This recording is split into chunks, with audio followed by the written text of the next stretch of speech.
My name was Chloe Winters. I was the eldest daughter of the Wintons family in Haven City, the failure everyone knew. That day, I was kidnapped. The kidnappers wanted my family to choose between me and my illegitimate half-sister. In an abandoned factory on the South Roads, my hands were tied behind my back. I knelt on the cold concrete. Bruises covered my face, and blood trickled from the corner of my mouth. Opposite me stood my father, my 3 brothers, and the man I had loved for over a decade, Lucas Collins. The kidnapper leader stomped his foot on my shoulder. You can only save one. Choose!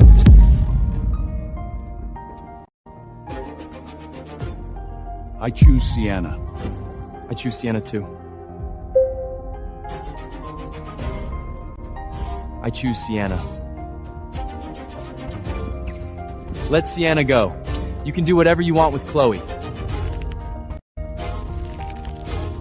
My 3 brothers, not one of them hesitated.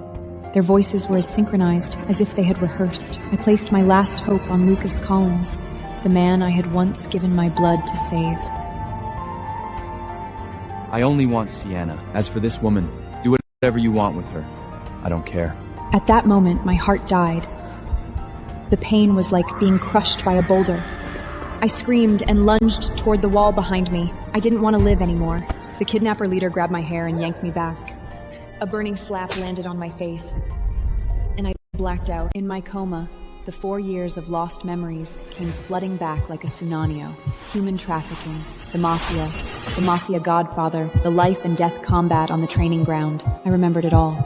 I was the goddaughter of the Mafia godfather, the sole survivor who had fought through countless heirs. The young mistress of the Mafia, the next successor. The old Chloe was dead. What returned then was the queen of the underhell. My eyes snapped open. Gone was any trace of weakness. In its place was the cold, sharp clarity, forged only on the battlefield. The kidnappers were leering, tearing at my clothes. Good. You're awake. More fun when you're conscious. Their filthy fingers were about to touch my skin. I didn't give them the chance. My bound body flipped up like a striking snake. My legs swept through the air. 2 kidnappers were kicked flying, slamming into the corrugated iron wall with a dull boom. You! Before he could react, my arms wrapped around his neck. I pivoted and twisted with force. Crack, the crisp sound of snapping bone. The kidnapper leader's neck twisted at an impossible angle. His body went limp and collapsed. I shook my numb wrists. A cold smile curled on my lips. I looked at my blooded hands. That was the real me. The weak, bullied daughter of the Winters family was dead. What returned was the queen of the underworld, the name that had made the entire international underworld. After Lucas and the 3 brothers had just escorted Sienna to a safe area, they saw me take down all the kidnappers by myself. Their expressions looked as if they had seen a ghost. Chloe! You damn woman! You hired these kidnappers to put on a show, didn't you? Just to get my attention, you dragged Sienna into danger? Chloe, if you really hate me, I can leave. I just want you and Lucas to be okay. I knew it! This bitch is vicious! She'd do anything for attention! Chloe, you've disappointed us all. Julian Winters was silent, but his gaze was cold. I looked at them like they were a bunch of clowns. I walked toward Lucas, step by step. He was a head taller than me. But now, there was fear in his eyes. What are you doing? I raised my hand and delivered a hard slap. The sharp sound echoed across the open ground. This slap is a lesson for your disrespect. Lucas staggered sideways, half his face swelling instantly. You dare hit me? I announce that our engagement is officially over. I call it off unilaterally. The 10% of Winter's shares I gave as an engagement gift, return them within 3 days. From now on, our paths separate forever. I didn't look back at them again. Their furious shouts fainted behind me, but I didn't hear a word. Because I knew the real revenge had...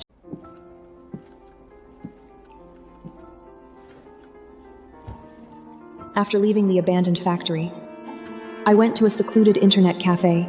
I turned on the computer. My fingers flew across the keyboard.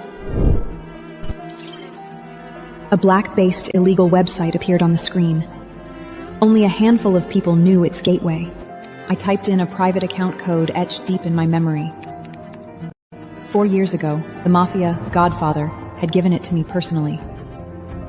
He said, "This is proof of who you are." The page loaded. In my contact list, Bluebird was blinking. I'm back. I typed a message and sent it. Boss? Oh my god, boss? You're not dead? You're really alive? Bluebird was my most trusted contact outside the Mafia. Even the Mafia godfather didn't know he existed. After I fell 2 years ago, he was the only one still secretly searching for me. Tell me everything that happened in the Mafia these 2 years. The more detail, the better. Boss, less than 2 days after you went missing, a bloody civil war broke out. The Godfather disappeared. Black Snake, Windwolf, some died, some fled. And Angie, that little girl you treated like a sister. Kane Shaw locked her in the black prison, tortured day and night. She was barely alive. I stared at the name Angie on the screen. My nails dug deep in my palms. Angie was the only light I had ever found in the dark underworld. She was my only family left in the Mafia. Kane Shaw, Carter Lewis. Just wait. Bluebird also told me that Windwolf was alive. He had escaped the Mafia and was now hiding in a military academy right here in Haven City, under the alias Death. After leaving the internet cafe, I returned to the Winters villa. The sky was just beginning to lighten, but the living room lights were still on. In the living room, Quentin Winters was fussing over Sienna. My 3 brothers sat around them. The moment they saw me, their smiles turned to disgust. You ungrateful daughter! You dare come back? I walked into the dining room expressionlessly and sat down. This is my home. Why wouldn't I dare come back? Let me ask you, on what grounds are you taking back the Winters shares from the Collins family? Do you have any idea this will ruin the relationship between our families? Taking back what's mine is only natural. Not just the 10% I gave to the Collins family. I want the remaining 40% back too. Chloe, don't push it! This family doesn't belong to you alone. Exactly. Dad has run this company for decades. What gives you the right to take it back? Quentin's eyes darkened for a second. Suddenly his expression softened, and his tone turned gentle. Chloe, we're family. Don't be so extreme. Your mother said back then that you could only inherit the shares when you had the ability to stand on your own. How about this? As long as you can graduate from the Royal Military Academy and prove you can protect yourself, I will return all the shares to you. Deal?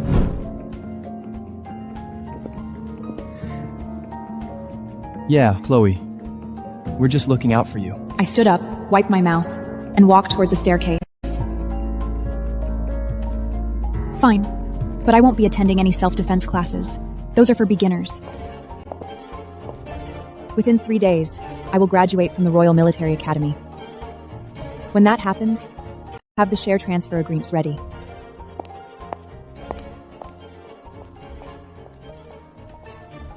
What? The next morning, I returned to the Royal Military Academy. The roar of the martial arts assessment echoed across the training ground, but I didn't join the crowd. I headed straight to the VIP reception room that director had prepared for his distinguished guest. The international martial arts master known as Death God resided there. I pushed the door open. Windwolf was sitting on the sofa, legs crossed. The moment he saw me, he froze. Windwolf's eyes reddened, and he dropped to his knees. Princess? Is it really you? You're truly alive. Get up and talk. I closed the door. Windwolf lowered his voice and reported on the Mafia's situation over the past 2 years. He told me about the death of Black Snake, about the Godfather's disappearance, about Angie being locked in the Black Prison and tortured day and night. I listened, my nails digging deep into my palms. Angie, the little girl who had seen me as her only family, was now suffering a fate worse than death. Princess, what do we do next? First, establish a foothold here. I will graduate within 3 days and take back the Winters shares. You stay undercover. I'll contact you when there's a mission. I came out of the reception room. The combat assessment on the training field was reaching its climax. Lucas kicked a punching bag 4 meters into the air, earning thunderous applause. Sienna leaned against him, and Autumn was egging them on. I meant to walk past, but then I heard Sienna's hypocritical words. I'm just the Winter's illegitimate daughter. Surely my brothers will inherit the family business, and also my sister Chloe. I stopped in my tracks and let out a cold laugh. Since you know you're the illegitimate daughter, you could live up to your words and get the hell out of the Winters family. The crowd erupted. All eyes turned to me. Lucas rushed over, his face dark with anger. Ugh! Chloe, are you insane? The Death God is right here. You dare cause trouble on this occasion? I'm here to see the director, not you. Get lost.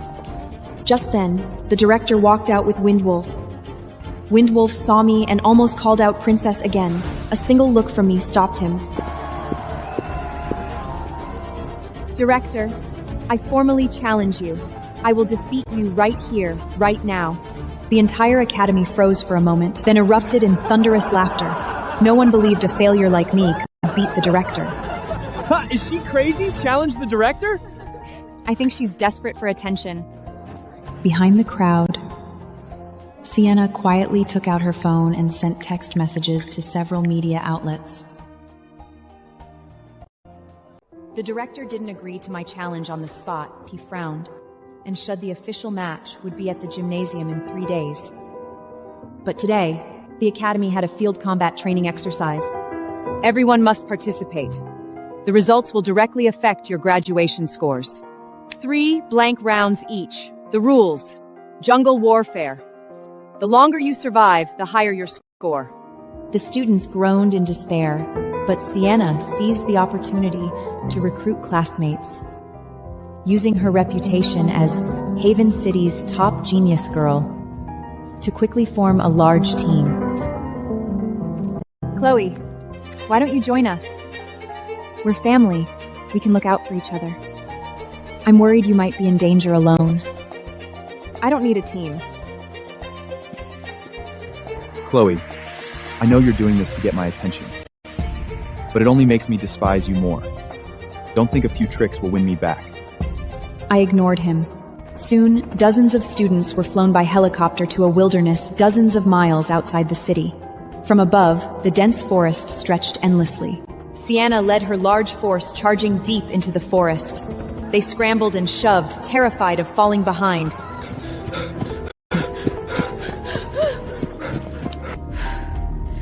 I, on the other hand, took my time finding a large rock on the outskirts and laid down on it, closing my eyes to sleep.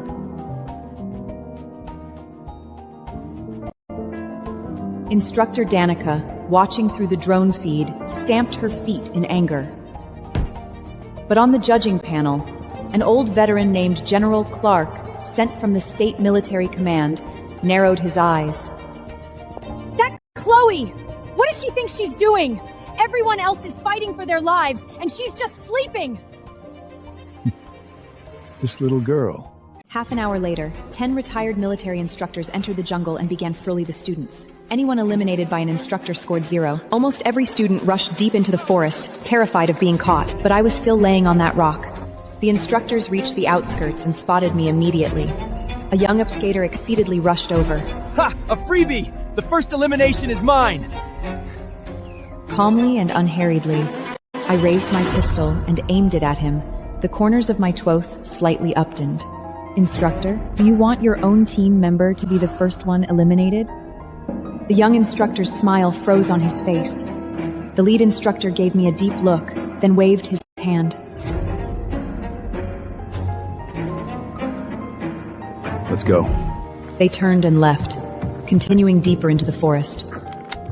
Only after their figures completely disappeared did I sit up from the rock, brush off the dust, and walk into the woods at an unhaping pace. Meanwhile, Sienna's team encountered a hare. Lucas fired several arrows before finally taking it down. The crowd cheered as if they had already won. But I didn't join in the excitement.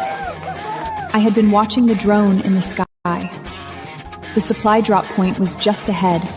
A drone descended slowly, a small wooden crate dangling beneath it. I leaped into the air, caught the supply crate cleanly, and bolted. Behind me, shouts erupted one after another. Sienna's team and another team both gave chase. No one expected that I, this failure, would become the target everyone was fighting over. Miss Winters, I'm with you! Kyle Lowe, a male cadet with above-average grades. He could tell I wasn't ordinary. I didn't refuse him. Because I knew that in the jungle ahead, an extra pair of hands might not be a burden. Night fell. Kyle and I chose a high ground to set up camp. Kyle was starving and rummaged around for wild fruit. Miss Winters, shouldn't we find something to eat first? I'm about to pass out. I picked up 2 stones and squatted down to rub them together. Not yet. With fire comes food and survival. The 2 stones ground against each other. Sparks flew. Dry grass ignited. The moment the flames rose, a low wolf howl echoed from the distance. Wolves. There are wolves.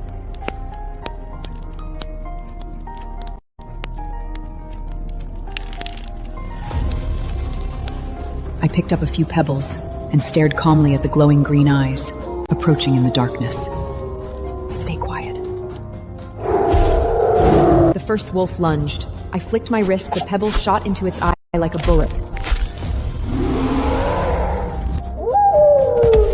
The wolf screamed, collapsed, and rolled wildly.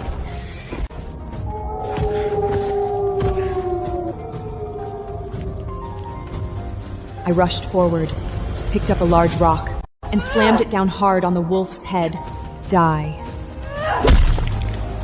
Crack. The sound of bone shattering rang clear in the night air. You did that with your bare hands? I didn't answer. I skinned the wolf with my bare hands, gutted it, skewered the meat on branches, and roasted it over the fire. Fat dripped into the flames, illuminating my cold profile. In the distance, General Clark Turinly stood up from the drone monitor, his voice trembling. This is no ordinary cadet. This is a born... The wilderness combat training ended, and all the students returned to the base. Instructor Danica stood before the formation with a dark expression, holding the score sheet. First place, Chloe Winters.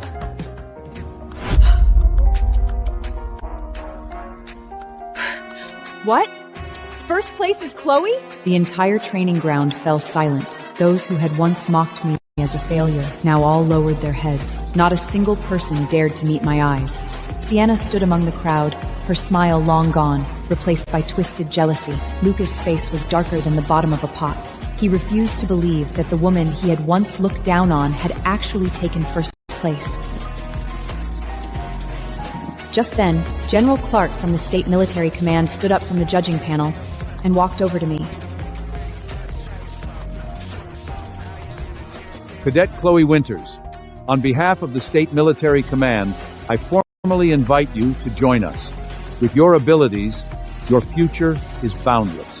What? General Clark from the State Command wants to personally invite her to join? The training ground fell silent once more. The State Military Command, a place countless cadets dreamed of. Everyone was waiting. Thank you for your kindness, General Clark. But I have more important things to do. What a pity. The whole training ground erupted in shock. What did she just say? She actually refused? Sienna was practically going insane. The State Command she had dreamed of joining, I had just casually refused.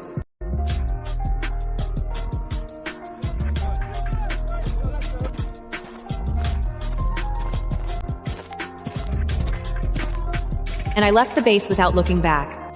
The day of the challenge against the director arrived. The gymnasium was packed with students and reporters, cameras pointed toward the ring. The media outlets Sienna had contacted in advance had already set up their equipment waiting to see me humiliated. In the crowd, a smug smile curled on her lip. The director stood in the center of the ring, his voice deep. Chloe, it's not too late to admit defeat. Fists have no eyes. It's not worth getting hurt. No need. The director wasted no more words. He threw a punch. The fist cut through the air with a whistling sound, shockingly fast. Just as the fist was about to hit me, I sidestepped. The punch brushed past my ear. At the same time, I raised my right foot and kicked the director square in the chest. The director flew backward and crashed heavily onto the floor below the ring. The dull thud silenced the entire gymnasium.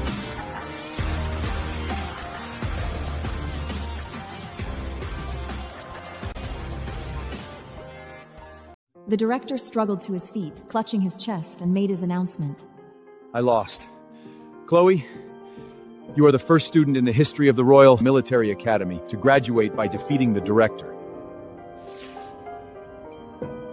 I took the diploma, looked at no one, turned, and walked out of the gymnasium. Half an hour later, I went straight to the Wince Group building. In the conference room, Quentin Winters was meeting with the shareholders. I pushed the door open and slapped the diploma onto the conference table. You ungrateful daughter! What are you barging in here for? The diploma. The 3-day agreement, I've done it. Now, give me back the shares. Chloe, Dad hasn't even spoken yet. How can you... Shut up. You have no say here. Chloe, don't push it. The shares are Dad's life's work. What gives you the right to just take them? I swept a cold glance over my 3 brothers and let out a sneer. Because these shares were my mother's, legacy to me, because you all agreed to it. And because I've earned the right. Chloe, the share issue can still be discussed. No discussion. Either you sign, or I let the lawyers take the legal route. The one who ends up humiliated will be the Winters family. The conference room fell into dead silence. The shareholders whispered among themselves, none daring to speak. Quentin's hand trembled. Finally, he picked up the pen. I'll sign. Quentin signed with trembling hands and pushed the share transfer agreement toward me. Sienna bit her lip, her eyes red. My 3 brothers turned their faces away, unable to look at me. And the 10% with the Collins family. I'll personally retrieve it within 3 days. I picked up the share documents and walked out.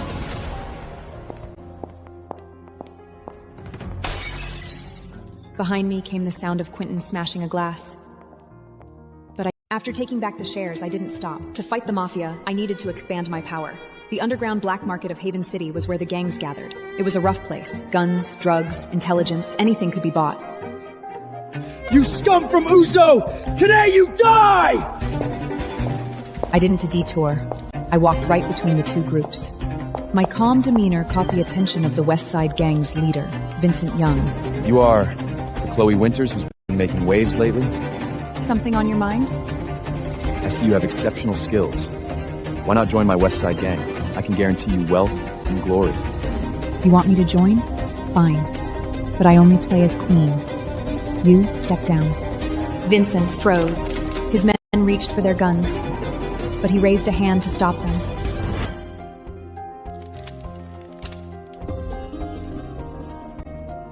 Vincent greets the new boss. He was a good judge of people. He knew I wasn't ordinary. The news that I had taken over the West Side Gang soon spread far and wide. Meanwhile, on the other side, the Angel of Death Gang, under the orders of the Mafia, had already begun secretly hunting me down. An even bigger storm was brewing. Carter, the Mafia traitor, had come to Haven City. The Angel of Death Gang threw a Southridge Speedway race in his honor. I put on a racing suit, strapped on a helmet, and entered as a female driver. On the track, Carter was far ahead. He spotted the only female driver behind him in his rearview mirror and sneered into his radio. Don't cry when you lose. I said nothing. I floored the accelerator. My car shot forward like an arrow, overtaking dozen vehicles in a row. Carter saw someone closing in from his mirror. His expression shifted, then he smirked. He deliberately slowed down, trying to run me off the cliff. A curve lay ahead, the cliff's edge just beside. His car was pushed over the cliff. Seconds later, a massive explosion echoed through the valley. Flames shot into the sky.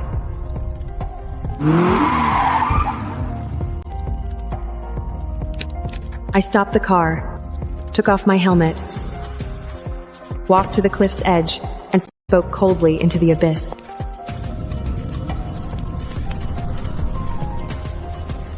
This is the first strike. Behind me, the roar of other race cars grew closer. I didn't look back. I put my helmet back on and crossed the finish line. The championship was mine. At the bottom of the cliff, the moonlight was dim.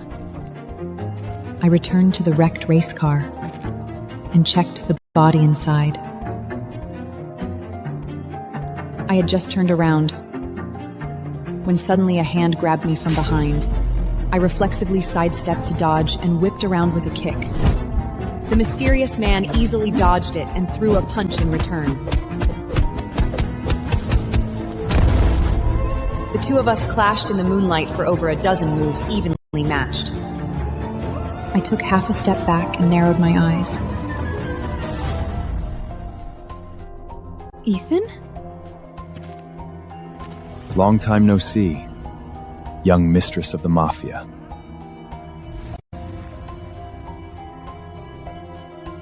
You came to kill me? Kill you? I'm not interested in that right now. Then what do you want?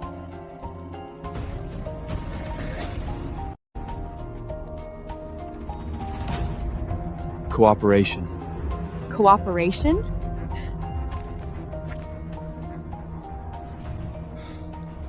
We're mortal enemies. Have you forgotten that you almost died by I haven't forgotten. You almost died by mine too. But that's all in the past. Give me a reason. The enemy of my enemy is my friend.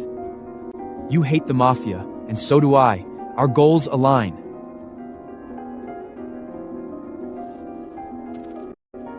Why should I trust you? You don't have to trust me. But you're weak and alone right now, and I can help you. I don't need your help. Ethan stood where he was and called out to my retreating figure. You'll need me. I'll wait for your call. My footsteps hesitated for a moment, but I didn't look back. Soon I disappeared into the night. Ethan smiled and turned to leave as well. On the highway leading back to the city, I was driving, when suddenly several cars blocked the road ahead horizontally. I hit the brakes and scanned my surroundings. An ambush. From the darkness, over 100 armed members of the Angel of Death surged forward. Bullets raining down like a downpour.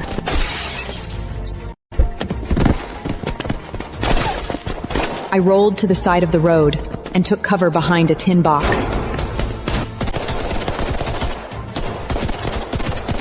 Damian Davis watched the scene through the monitor screen, looking smug. Chloe, today there's no way you'll